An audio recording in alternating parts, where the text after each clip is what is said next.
अगर आप एजुटेरिया से प्रैक्टिस करते हैं तो फिर हो जाइए तैयार।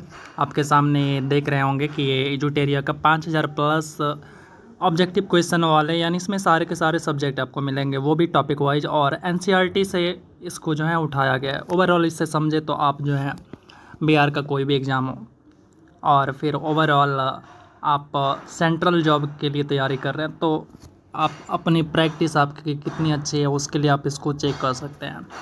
तो चलिए हम बिना देर किए इसको स्टार्ट कर। ये एजुटेरिया का प्रैक्टिस सेट है। आप क्या करेंगे, अपने सामने जो है कॉपी पेन लेके बैठ जाइएगा और फिर आप सही सही आंसर लगाइएगा। तो देखते हैं पहला सवाल क्या है।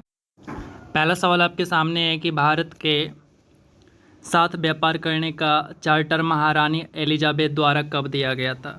तो इसकी अगर हम बात करें तो यहाँ पे आपका आंसर जो है 31 दिसंबर 1600 में ये दिया गया था भारत की तरफ से। उसके बाद जो है भारत में कंपनियां अंग्रेज़ों का लगना स्टार्ट होता है।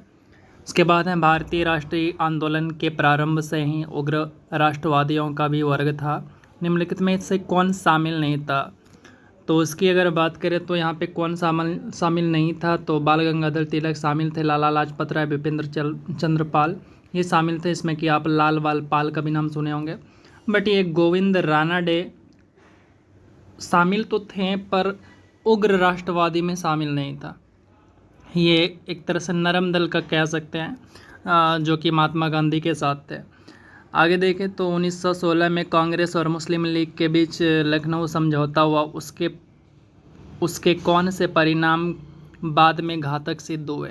तो यहाँ अगर हम आंसर की बात करें तो यहाँ पे आपका आंसर हो जाएगा कांग्रेस द्वारा मुसलमानों के प्रति संतुष्टिकरण की नीति प्रारंभ हो जाता है, यानी ऑप्शन नंबर सी हमारा यहाँ पे क्या हो जाएगा, राइट आंसर हो जाएगा।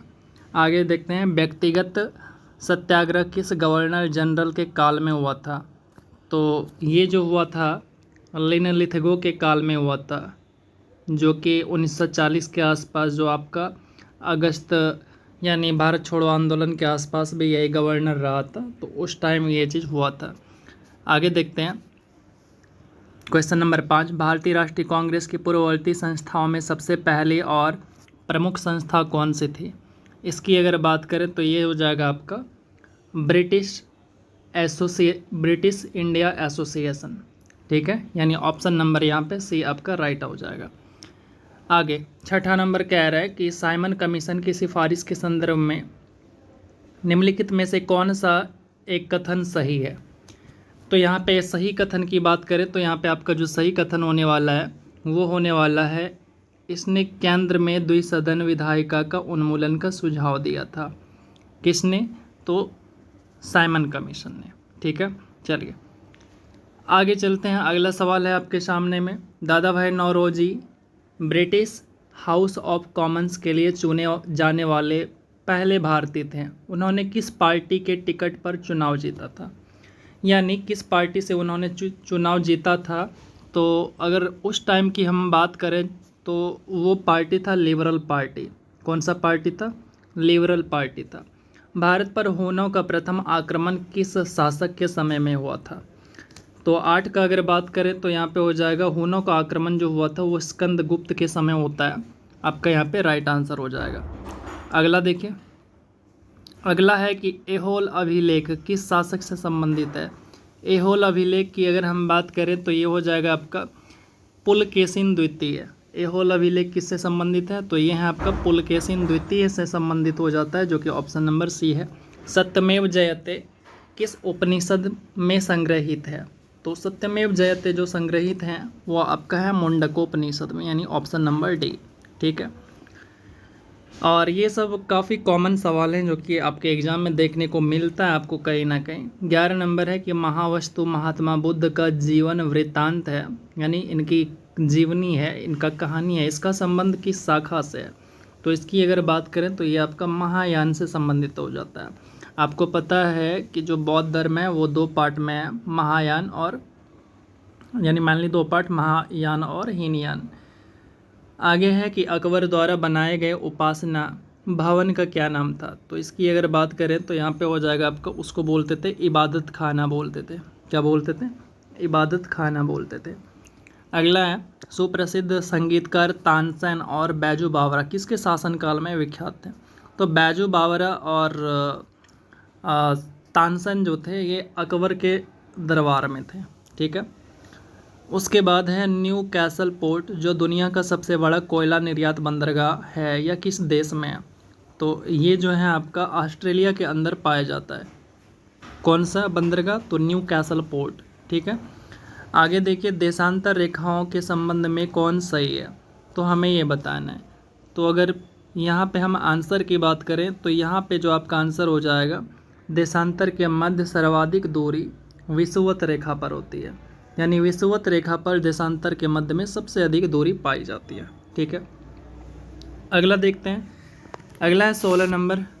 थोड़ा सा इसको ऊपर कर लेते हैं। उत्तर से शुरू कर दक्षिण की ओर नीचे दी गई पहाड़ियों का सही क्रम कौन सा है? तो यहाँ पे क्रम को बताना है। तो यहाँ पे अगर हम आंसर की बात करें तो यहाँ पे हो जाएगा आपका नल्लामलाई, जवादी और नीलगिरी की पहाड़ी, इसके बाद आपका अन्नामलाई की पहाड़ी आ जाता है, यानी ऑप्शन नंबर सी हो जाएगा यहाँ पे राइट आंसर, ठीक है। अगला देखते हैं, निम्नलिखित में से कौन सी नदी अपने मार्ग बदलने के लिए प्रख्यात है? ठीक है, यानी अपना रास्ता बदलने के लिए काफ़ी ज़्यादा विख्यात हैं। इसकी अगर हम बात करें तो ये कोसी नदी, जिसको बिहार का शोक कहते हैं, और ये जो दामोदर नदी है, ये वाला दामोदर नदी। क्वेश्चन नंबर 40 को देखते हैं। क्वेश्चन नंबर 40 में क्या है, थोड़ा सा जूम कर लेते हैं इसको। चलिए, क्वेश्चन नंबर 40 आपसे कह रहा है कि किस वर्ष भारतीय रिजर्व बैंक का राष्ट्रीयकरण किया गया था? तो ये आपको सिंपली पता होगा कि इसका जो राष्ट्रीयकरण किया गया था वो 1949 में किया गया था, ठीक है, 14 बैंकों का। फिर है हिंदू राष्ट्र का विचार मूलतः किसका है? तो हिंदू राष्ट्र का जो विचार आया था ये किसका है मूलतः? तो इसकी अगर बात करें तो बी.डी. सावरकर। किनका था? बी.डी. सावरकर का। भारत में आयकर, भारत में जो आयकर है वो किस प्रकार का है? तो भारत में जो आयकर है वो प्रत्यक्ष और प्रगतिशील है। अगला देखते हैं, कुचिपुड़ी किस राज्य की लोक नृत्य है? तो ये तो सिंपल हो गया, लेकिन काफ़ी कॉमन सवाल होते हैं। तो कुचिपुड़ी जो है ये आपका आंध्र प्रदेश का होता है। बाकी राज्यों का आपको पता होना चाहिए, केरल का कथकली होता है, उड़ीसा का ओडिसी होता है, कर्नाटक का यक्षगान होता है, ये सब कुछ आपको पता होना चाहिए। अगला देखते हैं, हिमानी उत्तम पर्व का संबंध किस खेल से है? हिमानी उत्तम का संबंध जो है, हिमानी उत्तम पर्व, इनका संबंध किस खेल से है? अगर इनकी हम बात करेंगे तो ये है मल्लखंभ से। किससे? मल्लखंभ से। काफ़ी ज़्यादा कॉमन और काफ़ी ज़्यादा इम्पॉर्टेंट इनका नाम है, सो याद रखिएगा। निपक आंदोलन के प्रणेता कौन थे, यानी नेता कौन थे? तो इनकी अगर बात करें तो ये हो जाएंगे आपका दादू दयाल, ठीक है। अगला है कि द्रक्षमा सिक्का किसने चलाया था? तो ये चलाया था ग्रीक ने चलाया था। अगला है, बाढ़ के दौरान हर वर्ष नए एलुवियम का जमाव जो मिट्टी की उर्वरता को बढ़ाता है, तो उसको क्या कहा जाता है? तो इसको जो कहा जाता है वो खादर कहा जाता है, जबकि पुरानी मिट्टी जो लाता है उसको बांगर कहते हैं, ठीक है। 48 नंबर, वह समुद्री सीमा जहाँ तापमान तेज़ी से कम होता है तो उसको क्या बोलते हैं? उसको बोलते हैं थर्मोकलाइन कहते हैं। क्या कहते हैं उसको? थर्मोकलाइन कहते हैं, ठीक है। आगे, बेसल मापदंड संबंधित है, यह बैंकिंग क्षेत्र से संबंधित है। अगला देखिए, इंग्लिश में पहली बार औद्योगिक क्रांति शब्द का प्रयोग किसने किया था? औद्योगिक क्रांति शब्द का जो पहली बार प्रयोग किया था ये किया था अर्नोल्ड टॉयम्बी ने। अर्नोल्ड टॉयम्बी ने। अब चलते हैं रिवीजन सेक्शन की तरफ। तो रिवीजन चलिए कर लेते हैं फटाफट। इस चैप्टर में आपने जितना कुछ पढ़ा उसके बारे में देख लेते हैं, रिवीजन एक बार, क्विक रिवीजन। तो देखिए, सबसे पहला जो आपका आ जाता है वो है भारत में मानव का सर्वप्रथम प्राप्त साक्ष्य कहाँ से मिलता है हमें? तो ये मिलता है नर्मदा घाटी से। इसके बाद है आपका कि सर्वप्रथम प्राचीन स्थायी जीवन के प्रमाण कहाँ से मिले हैं? तो मेहरगढ़ से देखने को मिलता है। एक ही कब्र से 3 मानव के कंकाल के अवशेष मिले हैं, ये कहाँ मिला है? तो दमदमा में। गर्त आवास के साक्ष्य कहाँ से प्राप्त हुए हैं? मतलब ज़मीन के अंदर घर बने, तो ये बुर्ज होम से।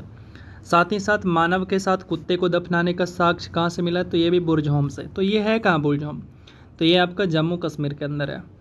जूता हुआ खेत का साक्ष्य कहाँ से मिला है, तो कालीबंगा से मिला है। फिर है अग्निकुंड का साक्ष्य कहाँ से मिला है, तो ये कालीबंगा और लोथल से मिला है। युग्म समाधि का प्रमाण कहाँ से प्राप्त हुआ है, तो ये आपका लोथल और कालीबंगा से मिला है। अगला देखते हैं, अगला है आपका नक्काशीदार ईंटों का प्रयोग, ये साक्ष्य कहाँ से मिला है, तो ये भी आपका कालीबंगा से मिला है। अगला है नर्तकी की कांस्य का मूर्ति कहाँ से मिला है, तो ये मोहनजोदड़ो से मिला है। शव को दफनाने की प्रथा ये हड़प्पा से शुरू, शवों को जलाने की प्रथा कहाँ से स्टार्ट हुआ था, ये मोहनजोदड़ो से। उसके बाद है आपका 3 मुख वाले देवता की मूर्ति कहाँ से मिलता है, तो ये मोहनजोदड़ो से मिलता है। मिट्टी द्वारा निर्मित हल का साक्ष्य कहाँ से मिला, तो ये आपका बनवाली से मिलता है। उन्नत जल प्रबंधन का साक्ष्य कहाँ से मिला, तो ये धौलावीरा से मिला। फिर आगे की शैलकृत स्थापत्य के प्राचीनतम प्रमाण प्राप्त हुए हैं, ये कहाँ से हुए हैं, तो धौलावीरा से।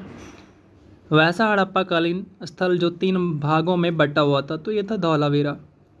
काफ़ी ज़्यादा कॉमन सवाल हैं। अगला है कृषि का प्रथम साक्ष्य कहाँ से देखने को मिला, तो ये जो मिला है हमें मेहरगढ़ से देखने को मिलता है। कहाँ से, मेहरगढ़ से। आगे देखते हैं, आगे है चावल का प्रथम साक्ष्य कहाँ से देखने को मिलता है, तो ये मिलता है कोल्डिलवा से। आग का आविष्कार किस काल में होता है, तो पूरा पाषाण काल में। पहिए का आविष्कार नवपाषाण काल में। मानव द्वारा सर्वप्रथम प्रयुक्त अनाज कौन सा था, तो ये था जौ या उसी को कहते हैं। अगला है मानव द्वारा सर्वप्रथम प्रयोग में लाया गया धातु कौन सा था, तो ये था आपका तांबा। फिर है कि राष्ट्रीय मानव संग्रहालय कहाँ पे स्थित है, तो भोपाल में। ये सब कॉमन सवाल हैं, आपको सीधा सीधा याद होना चाहिए, इसमें समझने वाली कोई बात नहीं है। सिंधु सभ्यता के प्रमुख बंदरगाह कौन से थे, तो मुख्य जो था वो था लोथल, और उसके बाद एक और आता है सुरकोतदा।